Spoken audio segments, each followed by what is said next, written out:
Monsieur Sylvain Aguenot, bonjour. Bonjour. Sur quoi on tournait cette rencontre avec ces autorités? Nous étions d'abord extrêmement surpris de la reprise des atrocités en Ndjougou, avec une allure la plus dangereuse possible. Et nous nous sommes dit à cette époque qu'il fallait prendre une approche de nature à contacter les acteurs qui sont impliqués dans la recherche de la paix en Ituri. Et c'est pour cette raison que nous avons pris pratiquement 2 semaines pour échanger avec la MONUSCO, essayer de comprendre tout ce qui se passe et qu'est-ce que la MONUSCO peut faire au terme de son mandat. Et c'est dans ce sens-là que nous avons eu des échanges très très très fructueux avec la chef du bureau de la MONUSCO, mais aussi avec la section militaire de la MONUSCO. Et nous avons essayé de comprendre tous les efforts que la MONUSCO a mis en place, puisque n'oubliez pas, quand les hostilités ont repris en Ndjougou, et ça a touché une partie de Magui et d'Irumu, vous avez suivi la situation de Mwanga, et donc la RNV7 même était bloquée. Nous nous sommes dit que c'était très grave. Et vous avez vu d'autres personnes condamner la MONUSCO et même demander le départ de la MONUSCO. À notre niveau, nous avons pensé que c'était une solution très très très dangereuse, mais il fallait peut-être comprendre ensemble, aussi avec les autorités civiles, des civilo-politiques à province de l'Ituri, les réalités de ce qui se passe.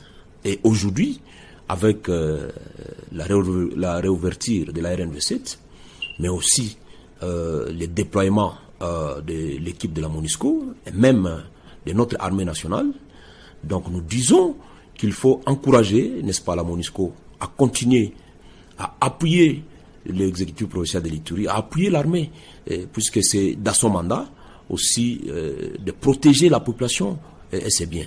Donc c'est dans ce sens-là que nous demandons à toute la communauté, disons à toutes les communautés ituriennes, à apporter leur assistance à la MONUSCO, mais aussi au gouvernement provincial de l'Ituri, puisque sans le soutien de la population, on risque de ne rien faire. Quel est le message, vous, en tant que un leader jeune, un cadre aussi intellectuel, vous pouvez adresser à cette jeunesse de l'Ituri face à ce qui se passe? C'est une très bonne question, M. Louki. L'Ituri, c'est en fait ça, la jeunesse. La jeunesse est plus plongée dans les activités de nature à trahir l'Ituri. Et ça, ce n'est pas quelque chose qui date d'aujourd'hui. C'est même en 99, 2000, 2001. Ce sont les enfants, les jeunes qu'on avait utilisés. Est-ce qu'il faut continuer à encourager cela? Non. D'abord, ici, je dois rappeler une chose. L'article 52 de notre Constitution est clair. Aucun individu ne peut utiliser une portion de la République pour créer une rébellion. Donc, les jeunes qui nous suivent à travers la Radio Kapi doivent comprendre qu'aujourd'hui, prendre les armes, aller tuer les gens, c'est pratiquement limiter sa vie.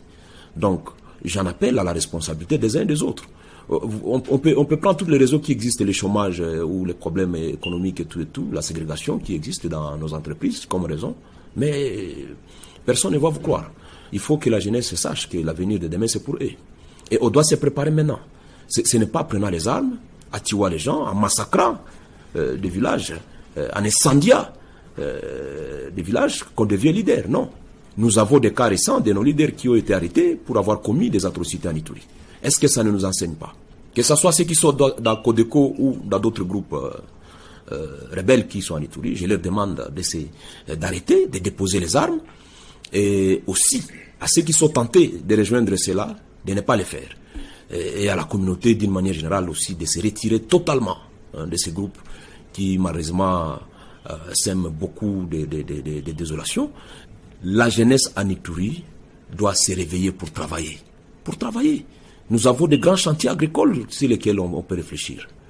Il faut que les jeunes commencent à entreprendre des actions de nature, à préparer leur avenir. Même si le plan politique, nous avons des partis politiques dans lesquels les jeunes peuvent mener leur combat. Et c'est pour cette raison que je sollicite de la Radio Kapi de nous aider à véhiculer ces messages de la paix, de la cohésion, de l'unité, de l'amour entre nous. Il n'y a pas une seule mauvaise communauté en Ituri. Tous, l'Ituri nous appartient.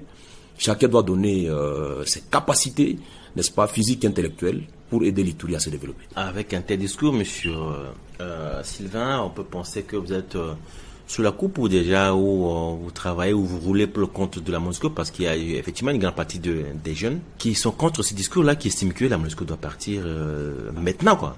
Que répondez-vous à ces gens-là? C'est en fait ce que moi j'ai toujours appelé la responsabilité personnelle des citoyens. Je ne suis pas porte-parole de la MONUSCO, mais la MONUSCO n'est pas responsable de la situation de l'Ituri et même pas du Congo. Nous sommes un État souverain avec des gens qui s'appellent des citoyens.